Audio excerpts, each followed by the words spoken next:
നിങ്ങളുടെ ബാങ്ക് അക്കൗണ്ടിൽ ലക്ഷങ്ങൾ സേവ് ചെയ്യാൻ പറ്റുന്ന ഒരു ടിപ്സാണ് ഞാനിന്ന് നിങ്ങൾക്ക് വേണ്ടി പറഞ്ഞു തരുന്നത്. ഒരു 25,000 രൂപ കറണ്ട് ബില്ല് വരുന്ന ആളാണ് നിങ്ങളെങ്കിൽ 25 വർഷം കൊണ്ട് നിങ്ങളുടെ ബാങ്ക് അക്കൗണ്ടിൽ 1 കോടി രൂപ സേവ് ചെയ്യാൻ പറ്റും. 10,000 രൂപ കറണ്ട് ബില്ല് വരുന്ന ഒരാളാണ് നിങ്ങളെങ്കിൽ നിങ്ങളുടെ ബാങ്ക് അക്കൗണ്ടിൽ 20 ലക്ഷം രൂപ വരെ ബാലൻസ് ചെയ്യാൻ പറ്റും. 5,000 രൂപ കറണ്ട് ബില്ല് വരുന്ന ആളാണ് നിങ്ങളെങ്കിൽ 25 വർഷം കൊണ്ട് നിങ്ങളുടെ ബാങ്ക് അക്കൗണ്ടിൽ 10 ലക്ഷത്തിന് മുകളിൽ നിങ്ങൾക്ക് ബാലൻസ് ചെയ്യാൻ പറ്റും.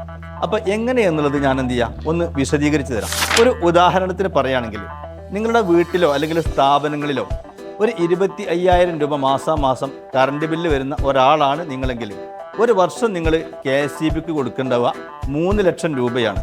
അത് ഇൻറ്റു 25 വർഷത്തേക്ക് കാൽക്കുലേറ്റ് ചെയ്ത് കഴിഞ്ഞാൽ നിങ്ങൾക്ക് 75 ലക്ഷം രൂപയായിട്ട് കാണാൻ പറ്റും. അപ്പോൾ ഈ 25 വർഷം കൊണ്ട് കറണ്ട് ബില്ലിൽ വലിയ വർധനവുണ്ടാകുമ്പോൾ അത് 1 കോടി രൂപയിലേക്ക് മുകളിലേക്ക് പോകും.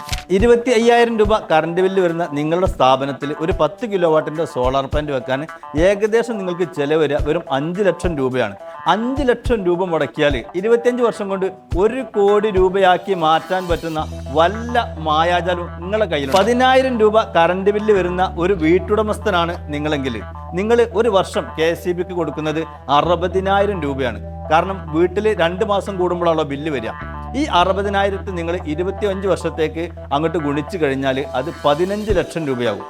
അതിൽ 20 ലക്ഷം രൂപയിൽ അധികം നിങ്ങൾക്ക് എന്ത് ചെയ്യാൻ പറ്റും, സേവ് ചെയ്യാൻ പറ്റും. കാരണം 25 വർഷം കൊണ്ട് നമ്മളെ കറണ്ട് ബില്ലിൽ KSEB വരുത്തുന്ന മാറ്റങ്ങൾ നമുക്ക് ചിന്തിക്കാൻ പറ്റാത്ത അത്രയും വലിയ സംഖ്യ ആയിരിക്കും. 5,000 രൂപ കറണ്ട് ബില്ല് വരുന്ന ഒരു വീട്ടുടമസ്ഥനാണ് നിങ്ങളെങ്കിൽ നിങ്ങളൊരു വർഷം KSEBിക്ക് കൊടുക്കുന്നത് 30,000 രൂപയാണ്. അതിനൊരു 25 കൊല്ലം കൊണ്ട് ഒന്ന് ഗുണിച്ച് നോക്കിയാൽ അറിയാം അത് എത്ര വലിയ എമൗണ്ട് ആണെന്ന്. ഈ 10,000 രൂപ കറണ്ട് ബില്ല് വരുന്ന നിങ്ങൾക്ക് നിങ്ങളുടെ വീട്ടിലൊരു സോളാർ പ്ലാന്റ് വെക്കാൻ സബ്സിഡി കഴിച്ചുകൊണ്ട് ഒരു 2 ലക്ഷം രൂപ മാത്രം മുടക്കുമുതലുള്ളൂ.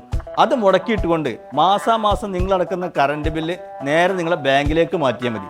അതുപോലെ തന്നെ 5,000 രൂപ കറണ്ട് ബില്ല് വരുന്ന നിങ്ങളുടെ വീട്ടിൽ സോളാർ പ്ലാന്റ് സ്ഥാപിക്കാൻ 1 ലക്ഷം രൂപ മാത്രം മുടക്കേണ്ടതുള്ളൂ. പിന്നെ നിങ്ങൾക്ക് കറണ്ട് ബില്ല് എന്ത് ചെയ്യാൻ പറ്റും, നേരെ ബാങ്കിലോട്ട് അടച്ചാൽ മതി. അത് 25 വർഷം കൊണ്ട് നിങ്ങൾക്ക് പിന്നീടുള്ള ജീവിതത്തിൽ നിങ്ങൾക്ക് ഉപകരിക്കാൻ പറ്റുന്ന രൂപത്തിൽ വലിയൊരു സേവിങ്സ് ആയിട്ടാണ് മാറുക. ഇനി കറണ്ട് ബില്ല് ബാങ്കിൽ കൊണ്ടുപോയിട്ട് കഴിഞ്ഞാൽ നമ്മുടെ സമ്പത്തിൽ പലിശ കലരൂലെന്ന് നിങ്ങൾക്കൊരു സംശയം ഉണ്ടാവും. അങ്ങനെ ആശങ്കയുള്ളവർക്ക് എന്ത് ചെയ്യാം, ഇപ്പോൾ നമ്മുടെ മിക്ക ബാങ്ക് അക്കൗണ്ടുകളിലും പലിശ ഇല്ലാത്ത അക്കൗണ്ടുകളുണ്ട്. എത്ര കാലം നമ്മുടെ പൈസ ബാങ്കിലിട്ട് കഴിഞ്ഞാലും പലിശ 1 രൂപ പോലും പലിശ നമ്മുടെ സമ്പത്തിൽ കലരാത്ത രീതിയിലുള്ള അക്കൗണ്ടുകൾ ഇപ്പോൾ മിക്ക ബാങ്കുകളിലും അവൈലബിൾ ആണ്. അപ്പോൾ ആ കാര്യത്തിൽ നിങ്ങൾക്ക് എന്ത് വേണ്ട, ആശങ്ക വേണ്ട. നമ്മുടെ ഭാവി ജീവിതം സുരക്ഷിതമാക്കാൻ വലിയ കറണ്ട് ബില്ല് ഇപ്പോൾ നിങ്ങൾക്ക് വരുന്നുണ്ടെങ്കിൽ നേരെ ഒരു സോളാർ പ്ലാന്റ് ഇൻസ്റ്റാൾ ചെയ്യുക. കറണ്ട് ബില്ല് എന്ത് ചെയ്യുക, ബാങ്കിലോട്ട് മാറ്റുക. ഭാവി ജീവിതം നല്ല ഹാപ്പി ആയിട്ട് നമുക്ക് എന്ത് ചെയ്യാം, ജീവിക്കാം.